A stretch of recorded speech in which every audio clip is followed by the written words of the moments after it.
করেন। এই বিষয়ে খুব বিস্তারিত কিছু বলবার আর প্রয়োজন নেই, কিন্তু কথা হলো এই যে দুর্নীতির শ্বেতপত্র যে প্রকাশিত হলো একটি কমিটির মাধ্যমে, সেখানে স্বাস্থ্য খাতের দুর্নীতি কতটুকু এসেছে এইটাতে আপনার ওই কারাপশনের চ্যাপ্টারে শুরুটা করা হয়েছে টিআইবির একটা রিপোর্ট দিয়ে, যেখানে বলা হয়েছে যে 48.7% বা 48.7% মানুষকে স্বাস্থ্য সেবা দিতে গিয়ে প্রাইমারি হেলথ কেয়ার অন্তত ঘুষ দিতে হয়েছে, এবং মাথা পিছু প্রত্যেকের ঘুষের পরিমাণ হচ্ছে 680 টাকা। তাহলে এই যে স্যাম্পলিং এর মাধ্যমে টিআইবি যে গবেষণা করলো, সেখানে তো সব শ্রেণীর মানুষ ইনক্লুডেড হয়েছে। একজন ভিক্ষুক বা নিম্ন আয়ের দরিদ্র মানুষকেও একটি স্বাস্থ্য সেবা নিতে গিয়ে 680 টাকা মিনিমাম তাকে দিতে হয়েছে। এটা ছিল হলো গিয়ে মাঠের চিত্র।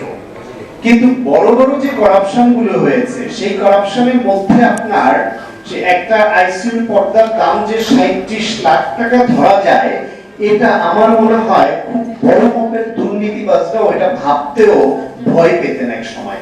কিন্তু এখন আমাদের অবস্থা এমন হয়েছে যে লাখ তো খুব দুর্বল দুর্নীতি মনে হয়, কোটি বা শত কোটির নিচে দুর্নীতি হলো ওটাকে এখন দুর্নীতি মনে হয় না। সংবাদ মাধ্যমে যখন দুর্নীতি রিপোর্টগুলি আসে, আমি ব্যক্তিগতভাবে বলি, শত কোটির নিচে দুর্নীতির খবর দেখলে এখন আমার পড়তে ইচ্ছে করে না।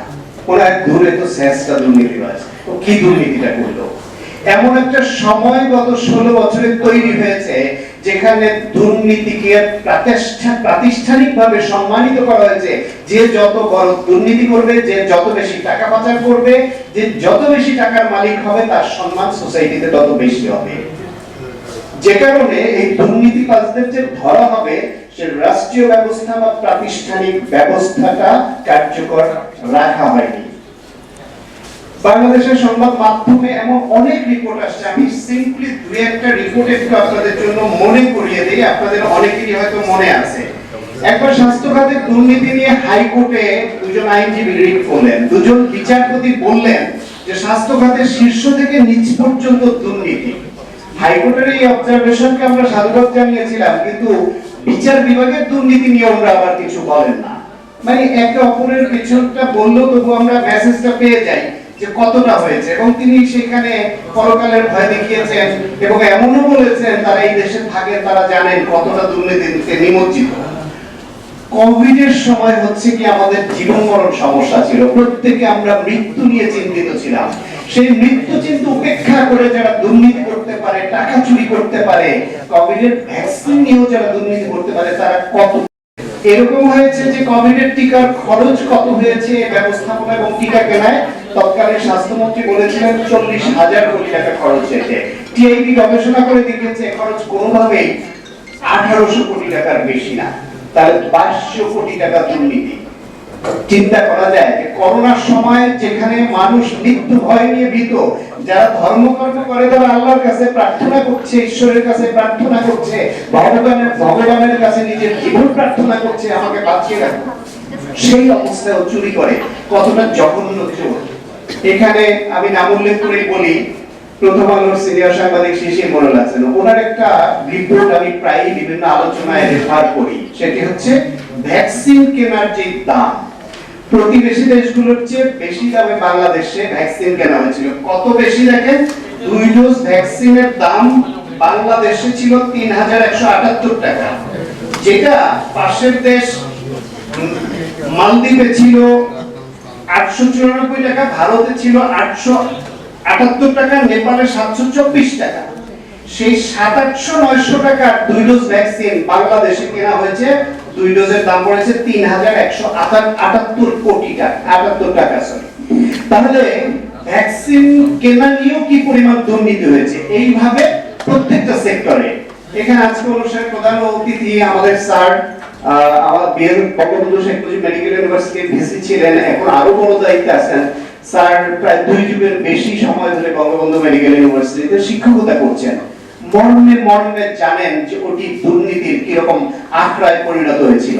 শিক্ষক নিয়োগ থেকে শুরু করে কেনাকাটায় সংবাদ মাধ্যমে যখন দেখতাম বঙ্গবন্ধু মেডিকেল বিশ্ববিদ্যালয় বা বিএসএম তে শত কোটি টাকার দুর্নীতি, স্পেশালাইজড হসপিটাল দুর্নীতিতে নিমজ্জিত হয়ে পড়েছে।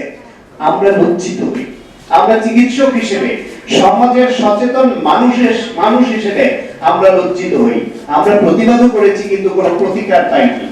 এখন এই যে এত দুর্নীতি হলো, আজকে এই সাম্প্রতিককালে দেখলাম ইসলামিক ফাউন্ডেশন তারা নিজস্ব উদ্যোগে দুর্নীতির শ্বেতপত্র প্রকাশ করবে বলে সিদ্ধান্ত নিয়েছে, একজন বিচারপতির নেতৃত্বে কমিটি করেছে। স্বাস্থ্য খাতের মতো এত বড় খাত বা এই খাতের যে মানে যে প্রধান প্রতিষ্ঠানগুলো, ডিজি হেলথ অফিস, মন্ত্রণালয় কিংবা বিএসএমএগুলো, এরকম বড় জায়গাগুলো তো নিজস্ব কমিটি করে দুর্নীতির শ্বেতপত্র প্রকাশ করা উচিত, প্রত্যেকটা প্রতিষ্ঠান আলাদা করে। বিশেষ করে বঙ্গবন্ধু শেখ মুজিবের মেডিকেল বিশ্ববিদ্যালয় বা পিজি হাসপাতাল, যেহেতু আমি ওইখানে আছি, আমি জানি দুর্নীতি কতটা। আজকের অনুষ্ঠানের প্রধান অতিথি যিনি এখন সরকারের দায়িত্বে আছেন, খসরু স্যার জানেন ওইখানের অবস্থা কি, নিজের প্রতিষ্ঠান। সুতরাং স্যারের কাছে দাবি থাকবে আগে নিজের প্রতিষ্ঠানের যে দুর্নীতি হয়েছে সেটা বড় বের করবার জন্য নিজস্ব উদ্যোগে একটা কমিটি করে দিন, সেটা বের করা এবং শ্বেতপত্র স্বাস্থ্য খাতেরটা আলাদা করে করা। এবং এই শ্বেতপত্র বের হলো কি হবে, বিএনপি 2001 সালে ক্ষমতায় এসে সামগ্রিকভাবে দুর্নীতির শ্বেতপত্র প্রকাশ করেছিল, সাদা সাদা মলাটে বিশাল বিশাল বই প্রকাশিত হয়েছে। সেই বই পরে যে ওই পুকার পেটে গেছে না কোন সমুদ্রে ভাসিয়ে দিয়েছে আমরা জানি না, কোনো ব্যবস্থা দেখিনি। সুতরাং এইবার শুধু শ্বেতপত্র প্রকাশ বা দুর্নীতিবাজদের চিহ্নিত করাটাই যেন কাজ না হয়, তাদের বিরুদ্ধে ব্যবস্থা। যদি দুর্নীতিবাজদের দৃষ্টান্তমূলক শাস্তির আওতায় আনা না যায়, আইনের বিচারের মধ্যে আনা না যায়, তাহলে শুধুমাত্র গদিচ্যুত, পালিয়ে যাওয়া, পদচ্যুত, ক্ষমতাচ্যুত হওয়া কোনো শাস্তি হতে পারে না। ভবিষ্যতে যারা আসবে তারাও ওই উদাহরণ ফলো করে মনে করবে বড়জোর কি হবে, আমার পতন হবে, বড়জোর আমি পালিয়ে যাব, বড়জোর আমি 10,000 কোটি টাকা দুর্নীতি করে কামাই করে 500 কোটি টাকা দিয়ে একটা বাড়ি করব, আমার ওই খালি বাড়িতে একটু আগুন দিবে বা দুটো ঢিল ছুঁড়বে, 50 কোটি টাকা বা 100 কোটি টাকা ক্ষতি করবে, আমি 10,000 কোটি টাকা না 100 কোটি টাকা এখানে দিয়ে মেরামত করে নিব। So what? সুতরাং দুর্নীতি করতে তাদের আর আপত্তি থাকবে না। যদি দুর্নীতিটা বন্ধ করতে চাই, তাহলে ভবিষ্যৎ রাষ্ট্র পরিচালকদের জন্য এখনই সময় অতীতের চোরদের দৃষ্টান্তমূলক শাস্তির আওতায় এনে এমন দৃষ্টান্ত স্থাপন করা যাতে ভবিষ্যতে এই দুর্নীতি করতে গেলে তার বুক কাঁপে, হাত কাঁপে, যে আমারও পতন হলে কোনো একদিন আমারও ক্ষমতা থাকবে না, আমার পরিণতি এইরকম হবে। সুতরাং স্যার এখানে আছেন, স্যারের মাধ্যমে সরকারের শীর্ষ পর্যায়ে এই মেসেজটি বা এই অনুরোধটি আমরা পৌঁছে দিতে চাই। দুর্নীতি চিহ্নিত করার জন্য যা যা করণীয় স্বাস্থ্য খাতে, আমরা অন্য সব সেক্টরটাই দাবি করি, কিন্তু আমরা যেহেতু স্বাস্থ্য খাতের লোক, দাবি করবো স্বাস্থ্য খাতের জন্য যা যা করণীয় তার জন্য করা হয়, আমাদের সমর্থন পাবেন, সহযোগিতা পাবেন, সঙ্গে থাকবে ইনশাআল্লাহ, এবং তার বিচারটাও যেন শুরু হয় অন্তত। ধন্যবাদ। ব্যবস্থা, আমরা ব্যবস্থার যে 6টা স্তম্ভ রয়েছে, সেই স্তম্ভগুলোকে যেন আমরা একটু সুদৃঢ়ভাবে প্রতিষ্ঠা করতে পারি, যে প্রতিষ্ঠার মধ্যে দিয়ে আমরা এই ট্রান্সফার বদলির জন্য যে তদবির চলে, আমাদের যে চুরি করার জন্য বিভিন্ন সরঞ্জাম আমরা কিনি, আমরা প্রশিক্ষণের নামে বিভিন্ন আমলা বা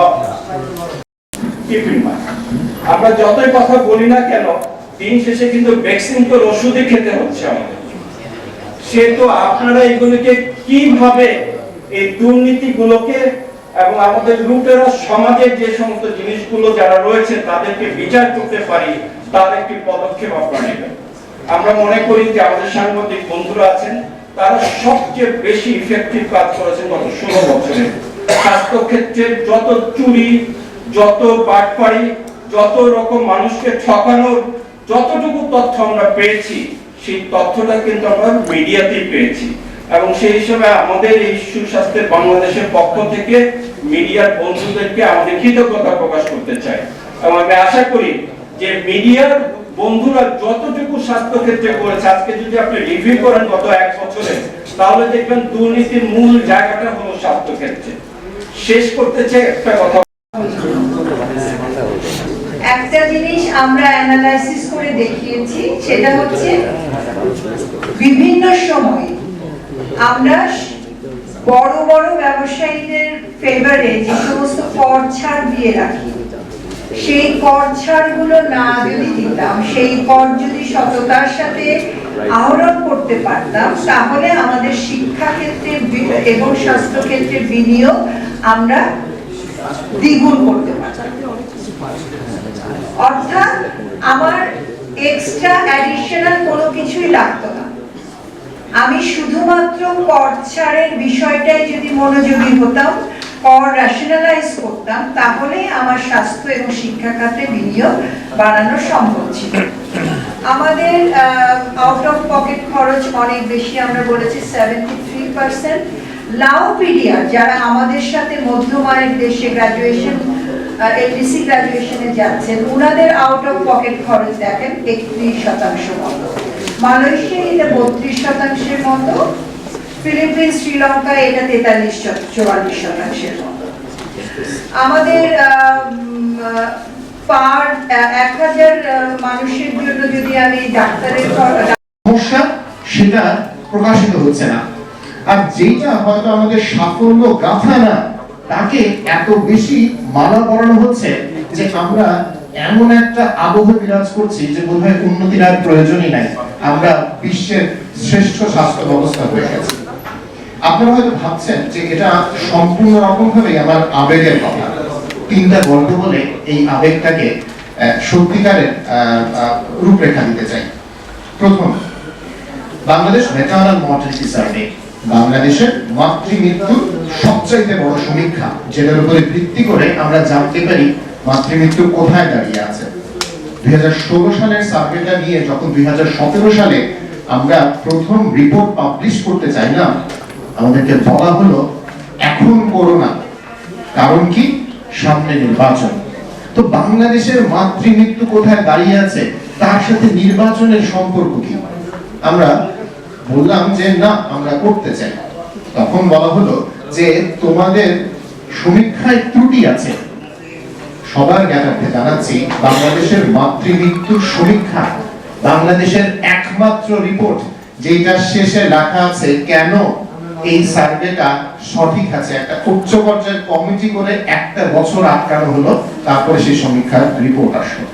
কারণ সেটা প্রথমবার দেখিয়েছিল যে মাতৃমৃত্যু আর কমে আসছে না। সঠিক সময় সঠিক সিদ্ধান্ত হয়তো অনেকগুলো মায়ের মৃত্যুকে প্রিভেন্ট করতে পারত। সেম ঘটনা ঘটলো বিডিএইচএস 2017 এর ক্ষেত্রে, যে উন্নতি না হলে এই রিপোর্ট গ্রহণযোগ্য না।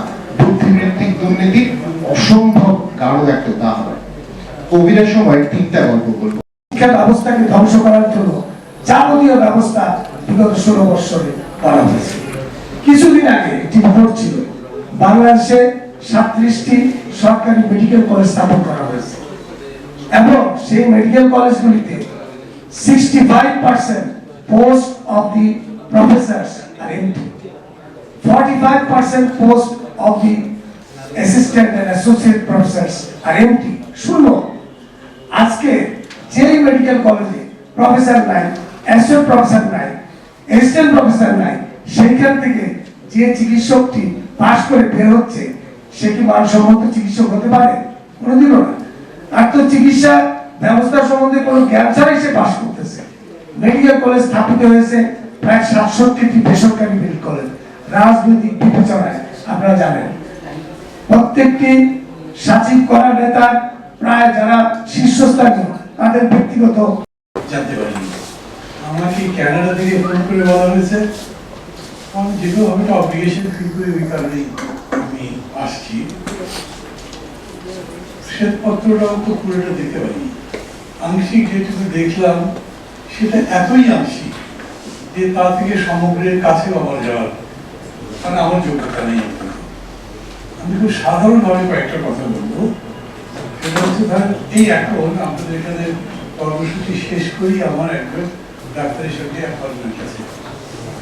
অনেক বয়স হয়ে আমার হয়েছে এবং বয়সের কারণে যে সমস্ত প্রবলেম হচ্ছে করে 1টা 2টা 3টা 4টা হচ্ছে, অনেক ডাক্তারের কাছেই আমি যাই এবং ডেফিনেটলি সবাই প্রফেসর লেভেলে। এবং এতদিন রাজনীতিতে থাকবার কারণে একটা পরিস্থিতি হয়েছে যে যেখানে যাই সাধারণ রোগীদের মতো অপেক্ষা করতে হয় না, আগে থেকে খুব লম্বা লাইন কিংবা অ্যাপয়েন্টমেন্ট করে যেতে হয় না, একটা ফ্যাসিলিটি আলাদা করে পাই। খুবই এনজয় করি তা বলছি না, কিন্তু এটা বুঝি এই সিস্টেমটা ভালো দরকার। আমরা যখন বলি যে হেলথ ফর অল, সেটা মিন করেই বলা উচিত। আর এখন বিশেষ করে জুলাই আগস্ট অভ্যুত্থানের পরে পুরো সোসাইটির মধ্যে আমি একটা নতুন আউটলুক দেখছি। এত বড় আত্মত্যাগ জীবনদানের মধ্যে দিয়ে যে স্লোগানটা উঠে যে নতুন বাংলাদেশ করতে হবে, তার মানে হেলথকে, এডুকেশনকে, যে সেক্টরই বলেন, দেশে যেগুলো আমাদের জীবন ধারণের জন্য, সমাজ পরিচালনার জন্য দরকার লাগে, সবগুলোর পরিবর্তন দরকার। আমাদের মধ্যে হেলথ পলিসি আছে, যিনি এটার উপস্থাপনা করলেন হোয়াইট পেপারটা, জি, এটাতে উনি যেরকম করে বললেন যে আমাদের স্বাস্থ্য খাতে বরাদ্দের পরিবার কি। আমি লেটেস্ট এটা বলতে পারবো না, কিন্তু আগে জানতাম ধরেন ইউনাইটেড নেশনস বলে, তার যেগুলো অর্গানাইজেশন এই সেক্টরে কাজ করে, 5 to 6% of the total GDP এখানে দেওয়া উচিত। আমাদের এটা 1% হয় না, আর তার মধ্যে আবার দুর্নীতি, তাহলে রইল কি? মানে আমরা এরকম মনে করছি যে আমরা হয়তো গ্রামের সাধারণ মানুষের প্রান্তিক জনগোষ্ঠী বা আরো যদি বলি হত দরিদ্র জনগোষ্ঠী চিকিৎসায় তুলে ধরবো, সবার জন্য স্বাস্থ্য ভালো, তো এটা মিন করে। যাদের টাকা আছে তারা তো অনেকে অসুখ হলে দেশে চিকিৎসায় যায় না, আগে টিকিট কাটা থাকে, ওদের কোনো সমস্যা হয় না। যারা পারে না তাদের জন্য ব্যবস্থা থাকে। এখন দেখছি এই যে ভারতের সঙ্গে আমাদের সাম্প্রতিক যে অবস্থা তৈরি হয়েছে, অনেকেই চিকিৎসা নিয়ে খুব চিন্তিত আছে। আমি মনে করি বিরাট স্কোপ তৈরি হয়েছে এটার মধ্যে দিয়েও। অনেক সময় হচ্ছে অড পরিস্থিতিতে আমরা আবার নিজেকে আমাকে পরিচয় করেছেন অ্যাক্টিভিস্ট, সেটা আমি পছন্দ করি। আমরা সকলেই কিন্তু অ্যাক্টিভিস্ট, যদি স্পেশালি এই গণঅভ্যুত্থানের পরে যদি আমরা অ্যাক্টিভিস্ট না হই, তাহলে আমাদের আসা উচিত, কারণ আমার মাননা। কারণ আমাদের প্রত্যেকেই কিন্তু নতুন করে চিন্তা করতে জানতে হবে এবং নতুন করে দেশকে পথ দেখাতে হবে। সেই জায়গায় আমি দুইটা কথা বলবো আমার অপসারণ করতে। প্রথম কথা হচ্ছে আমি এই হোয়াইট পেপারটা মোটামুটি করার চেষ্টা করেছি, কিন্তু অল্প সময় হোয়াইট পেপার নিয়ে বেশি কথা বলবো না। আমি জেনারেলি একটা কথা বলবো, যারা এটা পরিশ্রম করেছেন, একটা অত্যন্ত সুন্দর একটা ভালো রিপোর্ট দিয়েছেন। সেখানে অবশ্যই দুর্নীতি কেন্দ্রিক আলোচনাটা বেশি, এবং আমাদের স্বাস্থ্য খাতে যে সকল দুর্নীতি হয়েছে, স্বাস্থ্য খাতে কীভাবে ঘটতে হতো, এগুলো তারা আলোচনা করেছেন। এটা অত্যন্ত ভালো রিপোর্ট, খুব ভালো রিপোর্ট। কিন্তু এটা দুর্নীতি কমিশনের জন্য খুব ভালো রিপোর্ট, স্বাস্থ্য খাতের পরিবর্তনের জন্য খুব ভালো। আমি এটা আমার কথা শুনলাম একটা সাধারণ কাহিনী। কেন সমালোচনা করছি আমি এটা?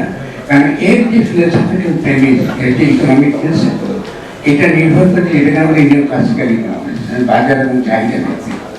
এই বাজার এবং চাহিদা ভিত্তিক প্যারাডাইমের ভিত্তিতে আমরা স্বাস্থ্য খাতের পরিবর্তন করতে পারি। তবে এটা খুব ইম্পর্টেন্ট আমার জন্য যে আমরা যারা গণঅভ্যুত্থানে সরাসরি অংশগ্রহণ করেছি, আমরা যে কথাটা বলেছি বারবার, সেটা হলো গণসার্বভৌমত্ব, পিপলস সভারেন্টি। একটা ফ্যাসিস্ট স্টেট, তাকে আমরা উৎখাত করেছি, এবং ফ্যাসিস্ট স্টেটকে উৎখাত করার পরে আমরা একটা গণসার্বভৌমত্ব কায়েম করেছি।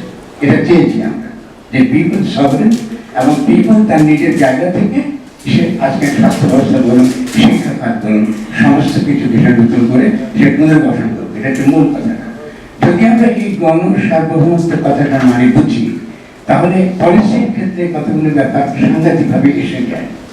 একটা হচ্ছে যে আমরা এই এতদিন এই সারা পৃথিবী ব্যাপী এবং বাংলাদেশেও আমরা যে অবাধ বাজার ব্যবস্থাকে প্রমোট করেছি, এই অবাধ বাজার ব্যবস্থাকে রেখে আমরা আদৌ কোনো গণমুখী স্বাস্থ্য ব্যবস্থা গড়ে তুলতে পারবো কি না, এই রিপোর্টে এটা অনুপস্থিত একদম। ফলে আমি মনে করি আমাদের দিক থেকে আমরা যে গণঅভ্যুত্থানে আছি, আমরা বলবো যে খুব ভালো কাজ করেছেন, এটা খুবই ভালো।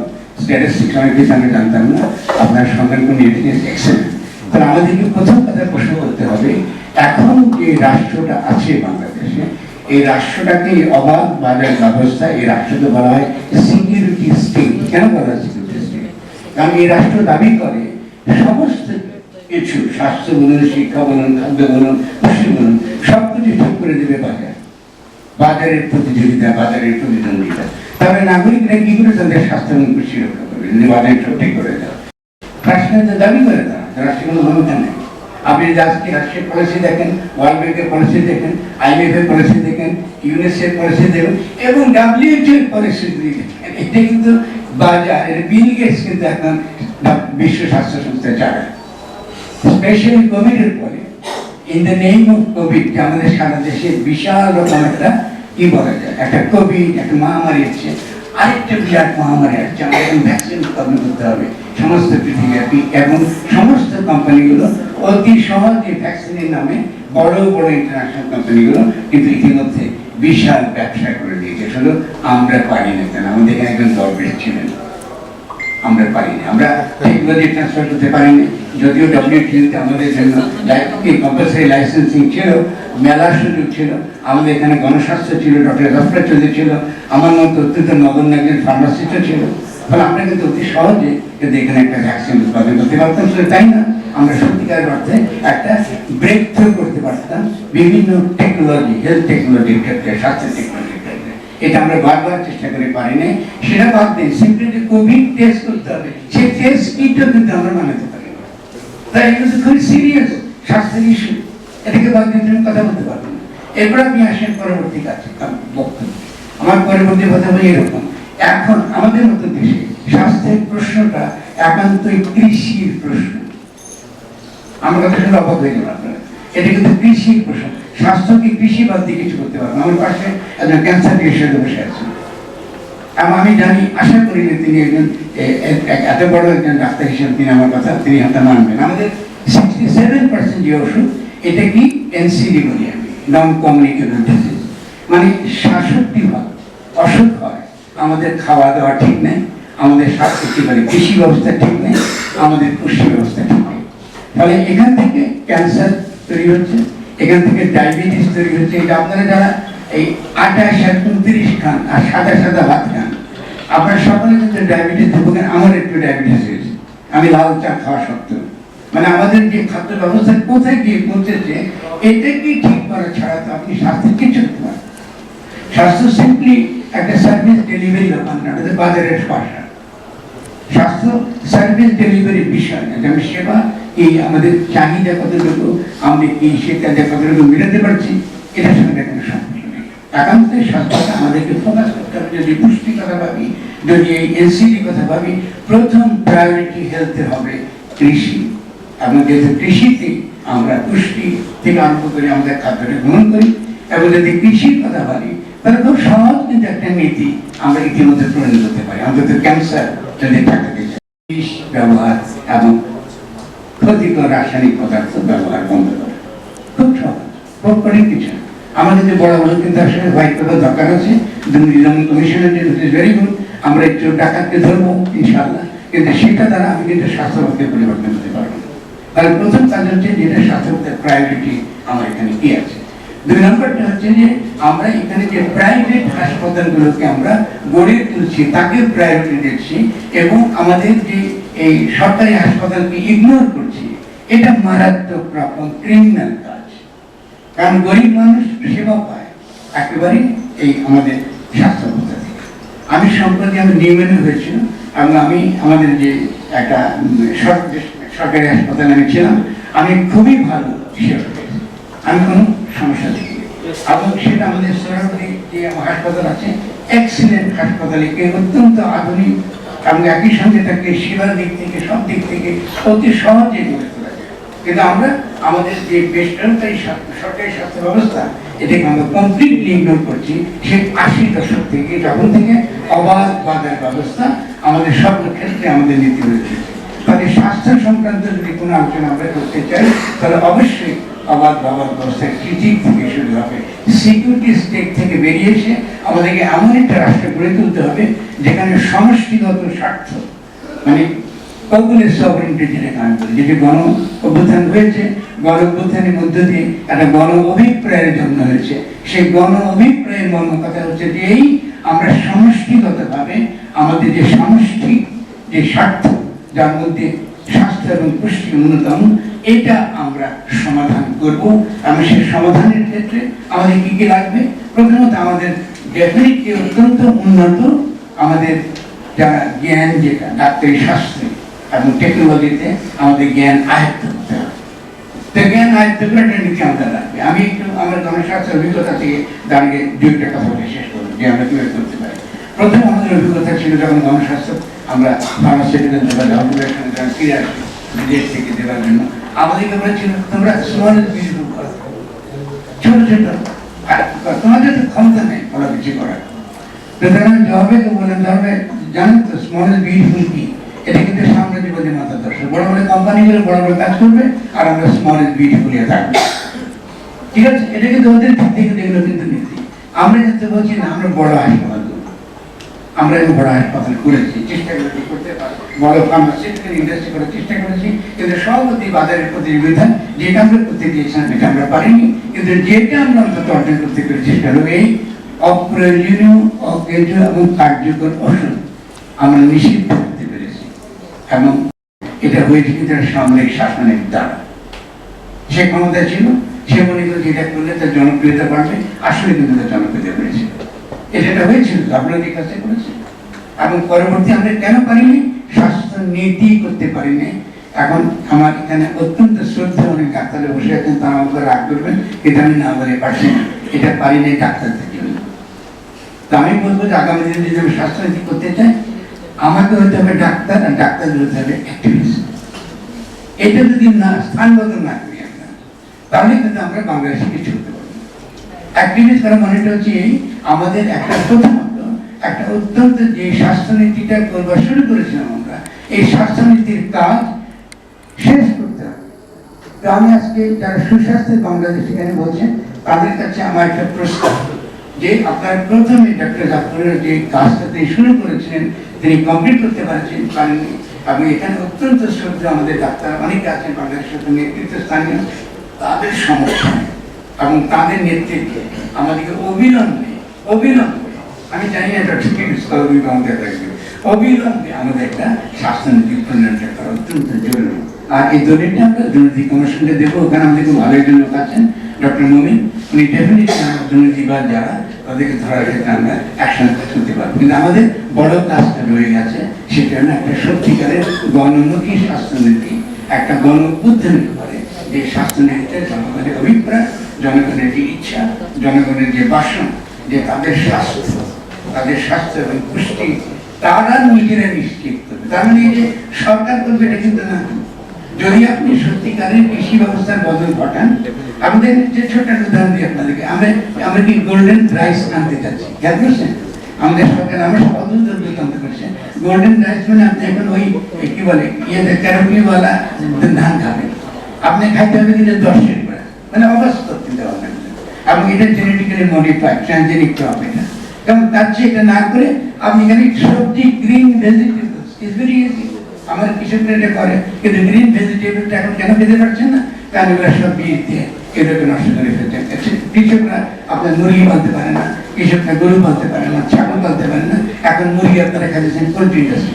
তো আপনাদের ক্যান্সার হবে, আপনার জানেন কোথায় ক্যান্সার দিতে হবে, তবে গিয়ে দাম আমার ভাই ক্যান্সার নাম দিয়ে বসে আছে, ওনার সুবিধা হবে, কিন্তু স্বাস্থ্যের কোনো উপকার হবে। ঠিক আছে, উনিও তো এটা চান, আমি তো কথা রেখে না শুনতে, আমি ভেরি গুড ফ্রেন্ডস। তা আমরা তো এটা চাই না। তাহলে আমাদের যদি আমরা ক্যান্সার কন্ট্রোল করতে চাই, তাহলে আমাদেরকে অবশ্যই খাদ্য এবং পুষ্টির দিকে আপনার করতে হবে। তার মানে এই না যে আমরা অঙ্কোলজি সম্পর্কে জানবো না, এটা কিন্তু আমার প্রস্তাব দেয় না। ডেফিনেটলি আমাদের অত্যন্ত শক্তিশালী ক্যান্সার গবেষণা লাগবে। গভর্নমেন্ট তিনিও তার জীবনে একটা বিরাট ইচ্ছা ছিল, তিনি একটা ক্যান্সার আমরা এখানে কি করে আমরা ডেফিনেটলি রিজনাল হাসপাতাল লাগবে, আমাদের হার্ট ডিজিজেরও লাগবে, কিন্তু এগুলোতে এলিটদের জন্য সব কিছু, বড় লোকদের জন্য করছি, গরিবের জন্য কি করছি? এবং গরিবের জন্য কিছু করতে চাই না, তবে কিন্তু তাদের বিরাট একটা প্রমাণটা নেই। আমরা যে এই যে প্রচলিত যেসব দায়িমারা স্বাস্থ্য দিত একেবারে নিচের লেভেল, এই যে স্বাস্থ্য ব্যবস্থার যে এখনকার যে স্ট্রাকচার, প্রাইমারি হেলথ কেয়ার যেটাকে বলি, এটা কিন্তু আমরা ইভেন প্রিন্সিপাল আকারে গ্রহণ করি না। দেখুন আজকে যে এত বড় একটা প্রাইমারি হেলথ কেয়ার একটা কনসেপ্ট ডেভেলপ করেছিল, মূলত সোশ্যালিস্ট কান্ট্রিগুলো কি তাদের চেষ্টা, তাদের লড়াইয়ের কাজ, মানে আমাদেরকে আবার নতুন করে প্রাইমারি হেলথ কেয়ারকে নতুন করে মোকাবেলা করতে হবে। দেখতে হবে যে এখন এই যে অবাধ বাজার এই বিশ্বে, যেখানে জুকারবার্গ, বিল গেটস এবং কি এলন মাস্ক, যেখানে তাদের একটা সংস্কৃতি কূটনীতিগত, এই অবস্থার মধ্যে আমরা একটা গণমুখী স্বাস্থ্য ব্যবস্থা করতে চাই, তাহলে প্রথম কাজটা হবে এই গণ অভ্যুত্থান যেটা এখনো পর্যন্ত পূর্ণ হয় নাই, এটাকে পূর্ণ ক্ষমতা সম্পন্ন গণ অভ্যুত্থানে পরিণত করতে হবে। আমাদের একটা শক্তিশালী রাষ্ট্র দরকার যেটা জনগণের অভিপ্রায়ের ভিত্তিতে গঠিত হবে এবং দুর্নীতিবাজ আমরা খুব দ্রুত বেগে শাস্তি দিতে পারবো। আমাদের 3-4 টাকা দিতে হবে না। এবং আমাদের এক্সিলেন্ট যে ডাক্তাররা এখানে আছেন সব দিক থেকে অত্যন্ত বিশেষজ্ঞ, আমার নিজের অভিজ্ঞতা আছে বিভিন্ন ক্ষেত্রে, আমার বন্ধুদের বলছিলেন তারা অনেকে, তারা অত্যন্ত অসাধারণ আজকে আমরা দিকে করে তাকান, তাদের মানদণ্ড নির্ধারণ অসাধারণ।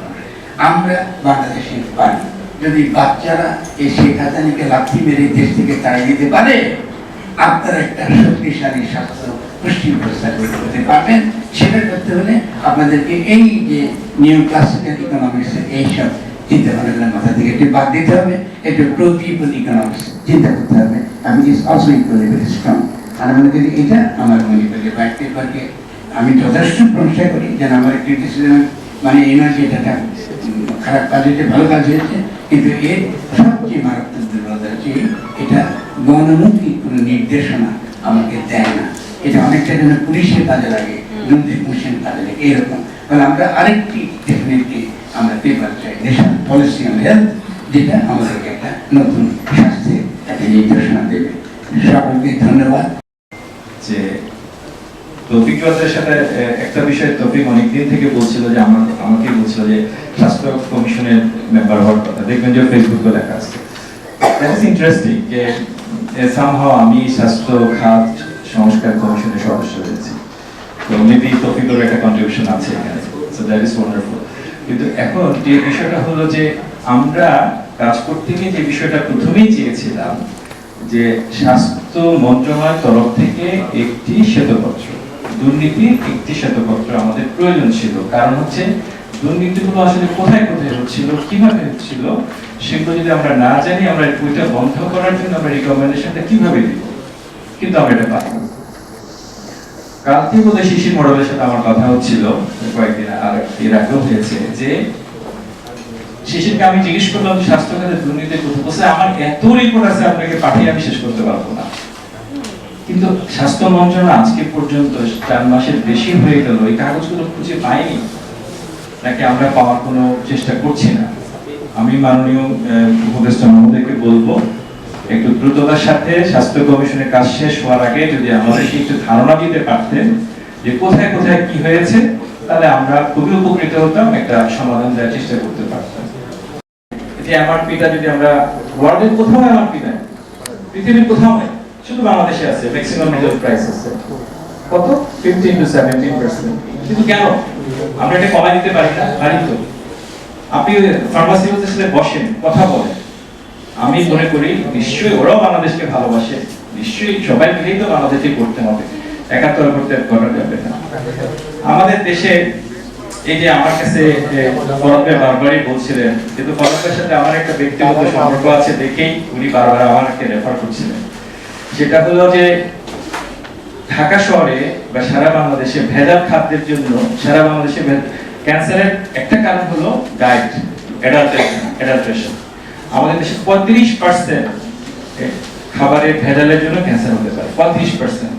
ইভেন আমাদের টোবাকো একটা ইস্যু, যেগুলো কিন্তু আমরা চেষ্টা করলে সরকার চাইলে বন্ধ করতে পারে। আমি আজকে পর্যন্ত একটা লোককে আমি ভেজাল দেওয়ার জন্য মৃত্যুদণ্ড দিতে দেখলাম না, শিশু খাদ্যে ভেজাল দিল মৃত্যুদণ্ড দিতে দেখলাম না। চায়না থেকে মৃত্যুদণ্ড হলো, বাংলাদেশে হলো না। কেন হলো না? এই আইনটা কি আমরা কি শক্ত করতে পারি না, বা আমরা কি দৃষ্টান্ত স্থাপন করতে পারি না? এটা তো দুর্নীতি, ডেফিনেটলি এটা একটা বড় দুর্নীতি। এই জায়গাটাতে আমরা যদি হাত দিই, আমাদের অনেক মানুষের ক্যান্সারের ফ্যাসিলিটি তৈরি করতে হবে না, মানুষ ক্যান্সার মুক্ত হয়ে যাবে। ঢাকা শহরে আমি প্রায় বলছি, ঢাকা শহরের বাতাসে বায়ু দূষণের মাত্রা এত যে এই বায়ু যদি আমরা ইনহেল করি, শ্বাস নিচ্ছি, তাহলে 23টা সিগারেটের ডেইলি খাওয়ার সমপরিমাণ বিষাক্ততা। তার মানে ভবিষ্যতে আমাদের মানুষ আমরা নিজেরা না জেনে ফুসফুস ক্যান্সার আক্রান্ত হবো। এটা বন্ধ করবে কি? কিছুদিন আগে মাননীয় উপদেষ্টা সৈয়দা রিজওয়ানা আমাকে জিজ্ঞেস করেছিলেন, আপনি আমাকে একটা কুইক ফিক্স দেন, কিভাবে ঢাকার বাতাস হতে। আমি অনেক চিন্তা ভাবনা করে এটা বলি সেটা বলি, কুইক ফিক্স আর আমি খুঁজে পাই না। কোথায় কুইক ফিক্স খুঁজে পাবো? বাংলাদেশ এমন একটা জায়গাতে গেছে, এই দেশটা সার্বিকভাবে ধ্বংস হয়ে গেছে। আমরা শুধু ভাবছি যে ঠিক করে ফেলতে পারবো, এটা সহজ হবে না, এটা একটা কঠিনতম কাজ হবে। সিগারেটটা আপনি বন্ধ করতে পারেন, মাননীয় উপদেষ্টা বারবার ওনার কথাই বলছি, কিন্তু ওনার ক্ষমতায় ওনার হাতে এখন, উনি যদি চেষ্টা করে পারে বিষাক্ত খাবার একটা চেষ্টা করেন। আর একটা হলো যে প্রায় সময় আমরা বলি যে আমার কাছে রোগী চলে আসে ক্যান্সারের ডায়াগনোসিসের জন্য, কিন্তু একটা রেফারেল সিস্টেম থাকলে একটা জেনারেল প্র্যাকটিশনার সে যদি ক্যান্সারের ডায়াগনোসিস করতে পারে, ক্যান্সারের সিম্পটম জানে, সে কিন্তু সিম্পটম দেখে বলতে পারে যে আমার কাছে পারতে পারে, একজন সার্জনের কাছে পারতে, সে সরাসরি রোগী আমার কাছে চলে আসে। এই যে জিপি মডেলটা আমরা কিন্তু চালু করতে পারি না বাংলাদেশে। আমরা কি বাংলাদেশকে ভালোবাসি সবাই বলি, কিন্তু এই যে ভালোবাসার মূল আমরা একটা করতে পারি না। আমরা কি আমাদের স্বাস্থ্য ব্যবস্থাকে, স্বাস্থ্য ক্যাডারটাকে একটা স্বতন্ত্র ক্যাডারে রূপান্তর করতে পারি না? আমরা কি মানে তো আমি পুষ্টির দিকটা নিয়ে একটু কথা বলতে চাই। তবে যেটা আজকের জন্য খুবই সুবিধা হয়েছে যে ফরহাদ ভাই আসলে যে প্রসঙ্গটা তুলে দিয়েছেন সেটা আমার বলাটাকে আরেকটু সহজ করে দিচ্ছে, যে আসলে বাংলাদেশের পুষ্টির অবস্থাটা কি সেটা এখন আমার আপনাদের সামনে আর নতুন করে বলার কিছু নেই। আপনারা জানেন যে পুষ্টির দিক থেকে আমরা কিন্তু এখনো বহু পিছিয়ে আছি। তো পুষ্টি অবস্থা উন্নয়নের জন্য আসলে আমরা কি করতে পারি, বা আমরা শ্বেতপত্রে যে আপনারা যে রিকমেন্ডেশনের কথাগুলো বললেন সেখানে আসলে আমরা কি দেখতে চাই, ঠিক আছে, তাই তো? তো আমার মনে হয় যে আসলে পুষ্টিকে আমাদেরকে একটু আরেকটু ইনডেপথ ভাবে অ্যানালাইসিস করার দরকার, এবং পুষ্টিটাকে একটু আলাদা করে ভাবা যেতে পারে। আমরা সবসময় স্বাস্থ্যের মধ্যে পুষ্টিকে নিয়ে আসি বলে হয় কি পুষ্টিটা এটার একটা পার্ট হিসেবে থেকে যায় আর কি, একটা এক্সটেন্ডেড হ্যান্ড বা কি বলবো এরকম কিছু ভাবে থাকে। আমি বিশ্বাস করি এটা খুব সহজেই করা সম্ভব, কারণ আমরা দেশবাসী আমাদের প্রত্যেকেই সুস্বাস্থ্য কামনা করছে এবং তাদের পরিবারের সমস্ত সন্তান, পরিবার পরিজনদের নিয়ে সুস্বাস্থ্যের মধ্যেই বসবাস করতে চাচ্ছে। তো আমরা কথা বলি খুব বেশি, আমরা কথা বলেই যাচ্ছি, কিন্তু আমাদের কিন্তু সমাধান হচ্ছে না। দিনের পর দিন, বছরের পর বছর আমরা শুধু অযৌক্তিকভাবেই কথা বলে যাচ্ছি, কিন্তু আমাদের যৌক্তিকতার মধ্যে কথা বলে আমাদের বাংলাদেশকে একটা সুস্বাস্থ্যের বাংলাদেশ করা আমাদের লক্ষ্য হওয়া উচিত। এখানে আজকে আমি খুব সৌভাগ্যবান, যাদেরকে আমি ব্যক্তিগতভাবে, মানসিকভাবে যাদের শ্রদ্ধা করি, পছন্দ করি, সবার সামনে উপস্থিত আছেন। মাজার ভাই আছেন, মান্না ভাই আছেন, আমার শ্রদ্ধা বেন্দু ভাই আছেন। স্যার, যেখানে আমি স্যারের কথা শুনেছি, আমার সেই আমি যখন এমএস পাস করি, মাস্টার্স পাস করি, তখন থেকে আমি স্যারকে চিনি।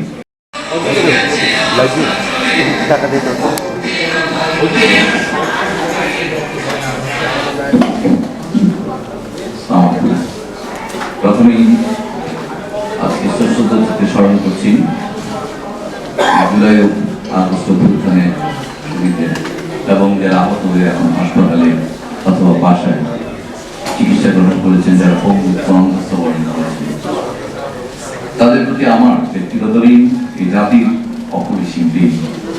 আজকে আমরা এখানে এই কথা বলার সুযোগ পেয়েছি, শ্বেতপত্র প্রকাশের সুযোগ, শ্বেতপত্র নিয়ে আলোচনা, শ্বেতপত্র অপূর্ণতা, গণমানুষের স্বাস্থ্য, কল্যাণমুখী রাষ্ট্র, এই সকল শব্দ উচ্চারণের স্বাধীনতা ছিল না।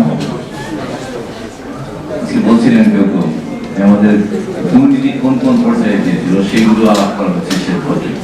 শ্বেতপত্রের অসম্পূর্ণতা নিয়ে, অথবা আরো কত বিস্তৃত হতে পারতো, এটা কি ইনক্লুডেড হতে পারতো, সেটা হচ্ছে আসলে খুবই অনেকের আলাপে সেটা হচ্ছে যে আসলে শ্বেতপত্রের একটা দর্শন থাকা দরকার ছিল, এটা একটা দার্শনিক ডিরেকশন থাকতে হবে।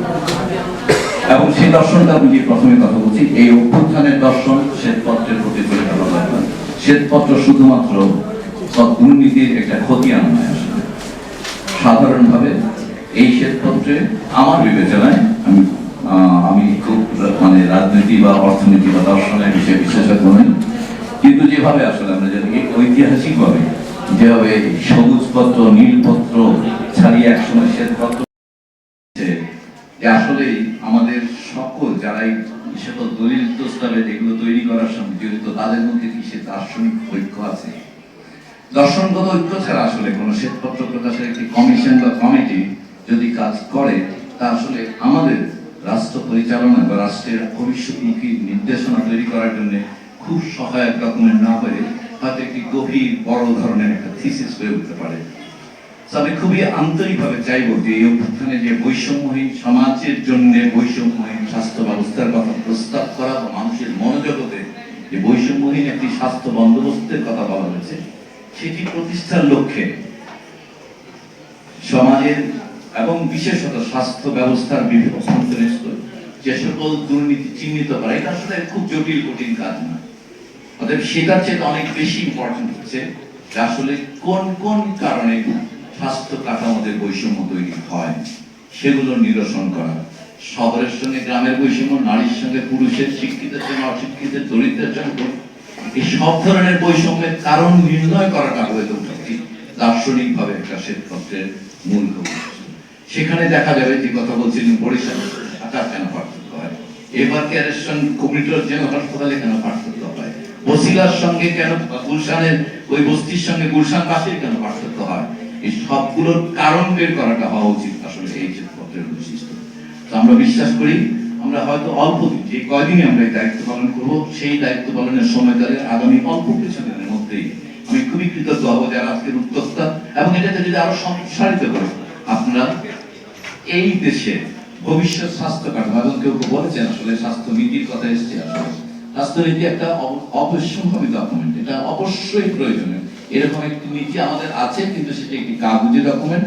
অতএব এই ধরনের কাগজে স্বাস্থ্য নীতি না হয়ে যে স্বাস্থ্য নীতি সকল মানুষের জন্য স্বাস্থ্য নিশ্চিত করার, এটা যেন শুধুমাত্র কাগজে যে আমি যে ভাষা বলছি বিভিন্ন বিশেষজ্ঞ বিভিন্নদের কনসালটেন্টদের দিয়ে লেখা করা ডকুমেন্ট, বিশ্ব স্বাস্থ্য সংস্থার সকল টিক চিহ্ন দেওয়া যায়, এই ধরনের ডকুমেন্ট না হয়ে সত্যি ট্রান্সলেট করা যায় একটা ডকুমেন্টকে, যেন রিয়েল বেনিফিট হিসেবে মানুষের কাছে তার প্রয়োজনীয় মুহূর্তে স্বাস্থ্য এবং স্বাস্থ্যের জন্য একটি প্রয়োজনীয় উপাদান আমার বিশেষ হচ্ছে সেটা হচ্ছে ওষুধ।